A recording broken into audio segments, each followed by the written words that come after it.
ग़ुलाम रब्बानी आगरो। सिंध जो मशहूरु अदीब, कहाणीकार, नसर निगार, मुहक़िक़ ग़ुलाम रब्बानी आगरो 5 नवंबर 1933 में ॻोठ महमद ख़ान आगरो ज़िले नौशेरे फ़िरोज़ में ॼाओ।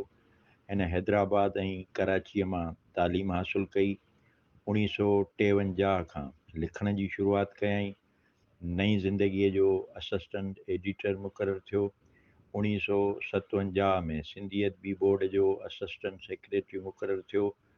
ॿारड़नि जे रिसाले गुल फुल जो बानी एडिटर ग़ुलाम रब्बानी आगरो साल 1976 में सिंध यूनिवर्सिटी जो पहिरियों प्रो वाइस चांसलर मुक़ररु थियो।